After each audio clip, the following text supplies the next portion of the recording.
Hello world, this is Random Fix, and if you have a camper van and you want to put a bathroom in the van, it's like trying to fit a square peg in a round hole, and it might be the most daunting task of your van build like it was for me. So in this video today, I'm going to discuss this in depth today and give you guys your two options that are available to you guys.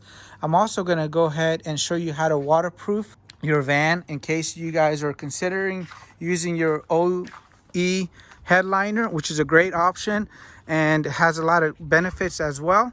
So make sure you guys stay tuned for that.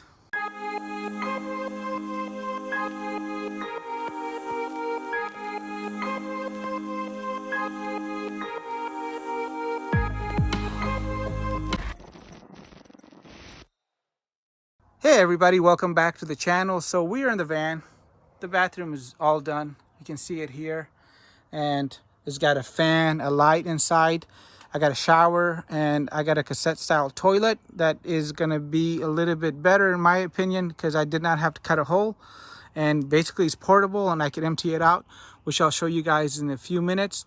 And going back to the van bathroom idea here, when you're gonna go and do this, just know that you really have two choices. Option one is gonna be buying a prefab kit, and option two, which we'll cover later, is gonna be making the bathroom yourself. So I'll show you guys my setup towards the end of the video.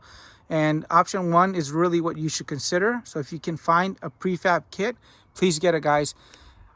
Unless you're a master carpenter and you wanna go and spend months doing this, I would completely suggest finding a kit. There is an issue with the kits, and it's this. Most of the times it doesn't fit your van. You can't put it in the spot that you want to, or the company goes out of business before your order is actually delivered. So there was two vendors in North America that I found that made these bathroom kits right here. One of them was going to be Alvan, which is still in business, but I could not find the shower kit anymore.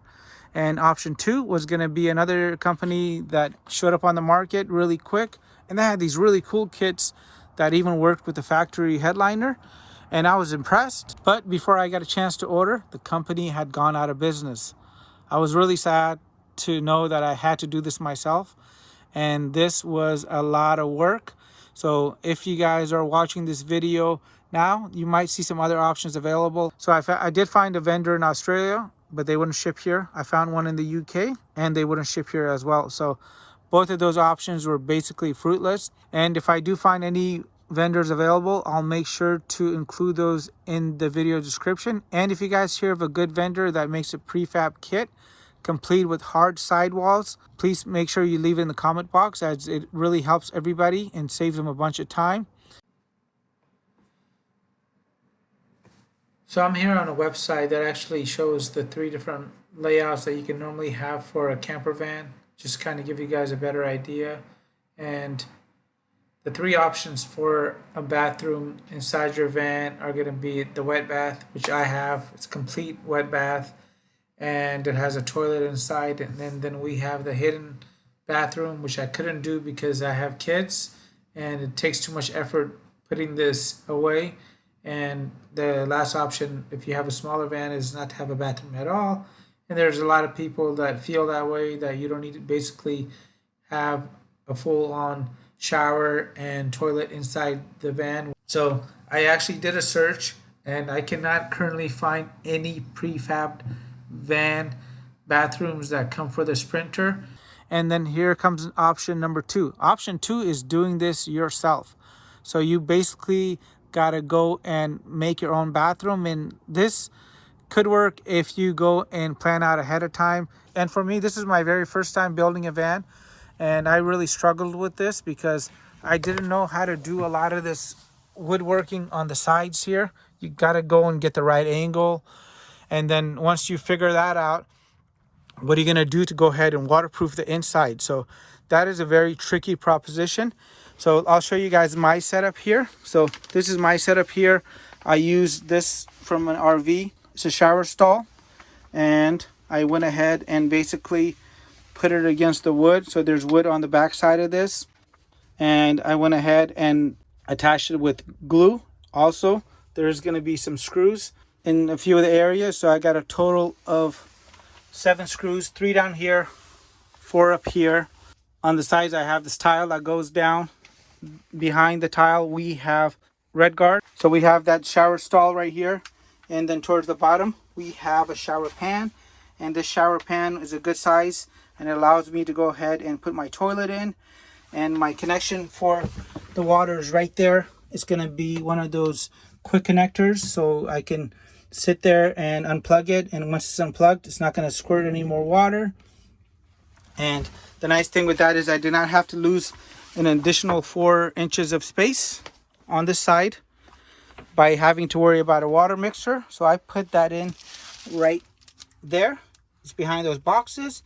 And doing it this way was nice because I did not have to cut a hole. So my plumbing actually runs on top of my flooring, and it's easily accessible and very easy to service if I ever need to do anything.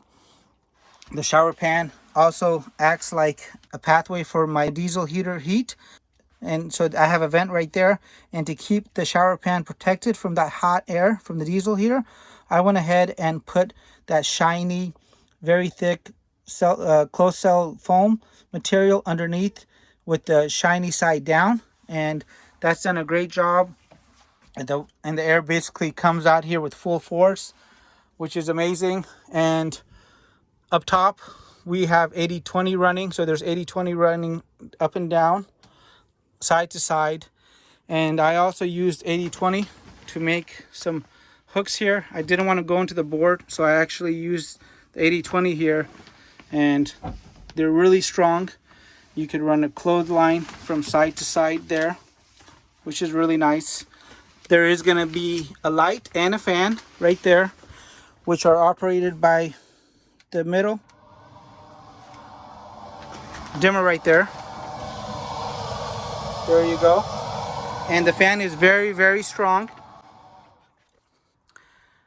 And if you guys want to use your factory headliner, just know that you can. And this is one of my biggest challenges with the bathroom, because I didn't know how to go ahead and waterproof this. And then I found out about Red Guard. So this is the one bucket that I got that allowed me to go ahead and protect this whole board on the inside from top to bottom, the front, and also the side down here, and the headliner as well. So the headliner definitely adheres to this very well, creates a permanent seal.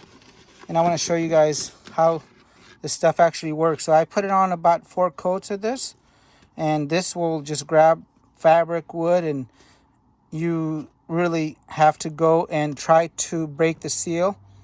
And once it hardens up, you can go ahead and paint it. If you want to use some Flex Seal, you can put Flex Seal on there. So Red Guard is going to be a great waterproofer, and basically it'll keep the water from being able to penetrate the wood. And I do have a few tips for you guys before I let you guys go, and it's this. If you plan ahead, and you plan ahead well, you can go through and figure out where you want to put the bathroom, the fans.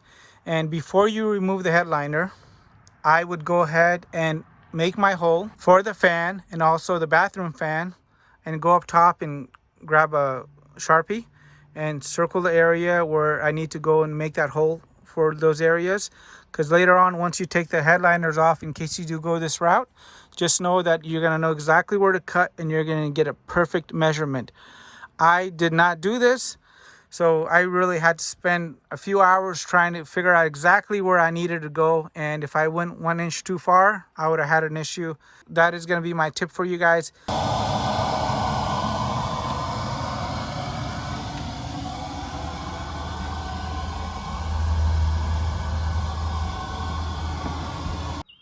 So my 80-20 gauge is running up and down, side to side, through the bottom right there. And the 80-20 is amazing. Unlike wood, it will not fatigue. If you make a mistake, you can undo it and not have to worry about replacing that piece of wood. And it holds up really well to vibrations and readjustments. And if you guys were curious on how all the quick connectors worked, this is how easy they are. Here's how it works. Put it in, twist it, and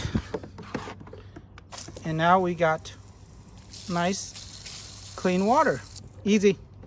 And I normally do not keep the water heater plugged in, as I have it on a connection point right here. I could put one of those electronic switches if I wanted to. I oftentimes do not use this, guys. It was a little unnecessary, as I find myself not really showering inside the van when I'm traveling. I like to go to a laundromat, or if I'm at the beach, I just use this, and the cleanup is a lot easier. If you guys enjoyed the video, give it a thumbs up. If you guys are new to the channel, hit that subscribe button right here. I have a link to anything that I did in this van, including the dual stereos, the 1100 amp hours of batteries, the swivels. Guys, everything is covered in the video description box down below. Make it a great day, and I appreciate you guys, and thanks again.